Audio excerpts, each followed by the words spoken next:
Many people come to therapy because they are hurting from a relationship that didn't end well.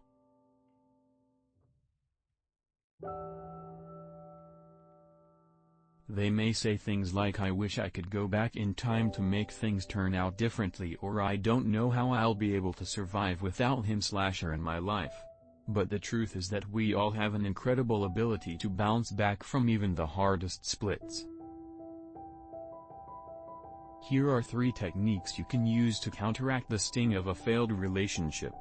The term failed relationship is a misnomer. Sure, relationships might not work out as we had hoped, but that doesn't make them failures.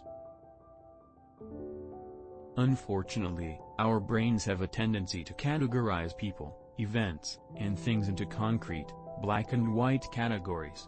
It helps us make sense of the messy, information-overloaded world we live in. In the case of a failed relationship, it's important to remember that there's always more nuance to the situation than your brain likes to accept. Failed relationships often have their own mini-successes. Perhaps you learned something about yourself that you didn't know prior to the relationship.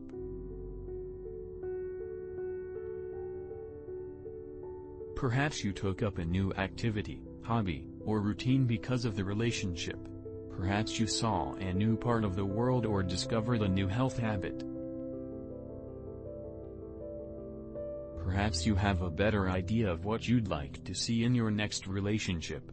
Do your best to avoid assigning value judgments to your past relationships, like saying X was a success or Y was a failure. Instead, accept the nuance that can be found in past relationships and learn from every experience, the good ones and the bad ones. 2 things can happen after we experience a failure or setback. We can try your best to follow step 2. If you're having difficulty finding the motivation to get back on your feet after a bad breakup, therapy can help. Often, what a mental health professional will help you discover is that you're taking on far too much self-blame for the course of events that led to the split. You may be underestimating how much of life's twists and turns are simply out of your control.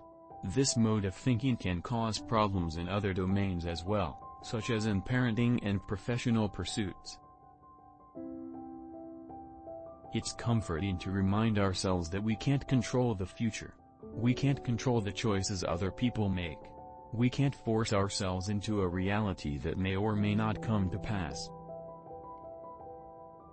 What we can control are our thoughts, emotions, actions, and behaviors.